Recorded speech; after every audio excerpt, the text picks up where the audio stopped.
राधे राधे महाराज जी। महाराज जी, निवेदन है कि एक समाधान कीजिए महाराज जी। आध्यात्मिक जीवन और सांसारिक जीवन में मानसिक संतुलन नहीं बना पा रहे हैं। क्या मानसिक संतुलन डिप्रेशन है या कोई साया महाराज जी? मानसिक संतुलन कोई साया फाया नहीं है। जैसे लोगों को रहता है ना कि बाहरी चक्कर कोई होगा, ये सब भीतरी चक्कर हमारे द्वारा जो पाप कर्म होते वही हमारे मन को जलाते हैं, वही हमारी बुद्धि को भ्रष्ट कर देते हैं, और कोई नहीं।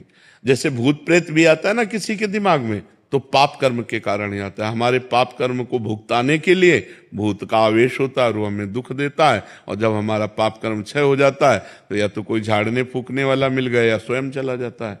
तो कर्म ही हमारे लिए भूत है और कर्म ही हमारे लिए भगवान है। अगर हमारे कर्म बिगड़ गए तो वही भूत की तरह हमें सताता है, और कर्म हमारे बन गए तो वही भगवान की तरह हम पर कृपा करता है। इसलिए कर्मों का सुधार करो, हमारे कर्म ठीक होने। हमारे अगर कर्म बिगड़ गए हैं ना तो ऐसा ही अनुभव होने लगता है। कोई डिप्रेशन नहीं, पहले स्वीकृति करो। नहीं तो अगर किसी आदमी को 20 बार 20 लोगों को तैयार कर लो अलग अलग, और उसको यार तुम डिप्रेशन में पहुंच गए क्या? नहीं नहीं, तो नहीं, हमें तो लग रहा है तुम डिप्रेशन में हो, और चला जाए। फिर दूसरा आवे, यार तुम डिप्रेशन में पहुंच गए क्या? और 20 का है, अगर वो अस्पताल ना पहुंच जाए तो हमसे बात कर लो।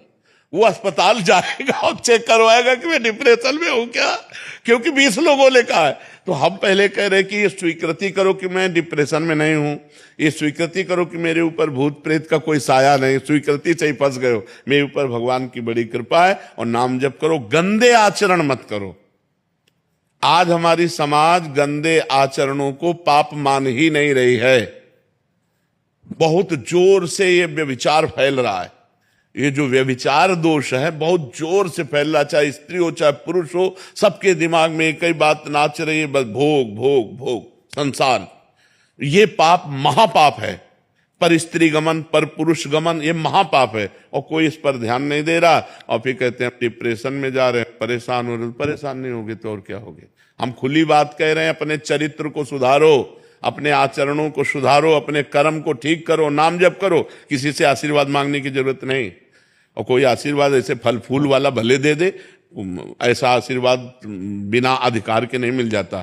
तुम्हें भजन करना पड़ेगा, तुम्हें अपने आचरण ठीक करने पड़ेंगे, तुम्हें तप करना पड़ेगा, तुम्हें पाप नष्ट करने पड़ेंगे। उपाय हम बता देते हैं। भगवान गीता में अर्जुन को क्या कहते? तुम्हें सहना पड़ेगा, तुम्हें मेरा भजन मन मना भव मद भक्तो माध्याजी माम नमस्कुरु। भगवान सामने खड़े हैं और कह रहे जब तक तुम ऐसा नहीं करोगे तब तक मेरे को नहीं जान सकते। सामने खड़े हैं महाराज।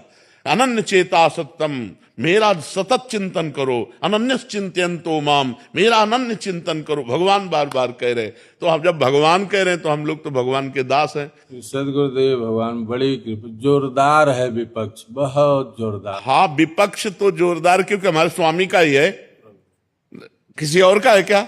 हमारे स्वामी। तो सोचो, जिसकी एक माया शक्ति इतनी जोर की है, उसकी कृपा शक्ति कितनी जोर की होगी। प्रभु पहले वो कहते थे, अब आप अरे अब ऐसे ऐसे ऐसे थोड़ी का बोला जाता है जैसे तुम मंत्र बोल दिए। मंत्र ही नहीं मिला तुम्हें, तभी तो दुर्दशा है। अब कभी मत बोलना। आप बता दो, वही करेंगे। हम तो रोज चिल्लाते ही रहते हैं। हम एक बात बताते हैं, दिल भर लगे ही तो रहते, इसी में लगे रहते हैं कि भाई सुधरो, भाई सुधरो, मंगल हो तुम्हारा। राधा राधा जपो, राम राम जपो, कृष्ण कृष्ण जपो, हरि हरि जपो, जो मन आवे सो जपो, लेकिन जपो। और आचरण पवित्र रखो, खान पान पवित्र रखो, बढ़िया आनंद आ जाएगा जी।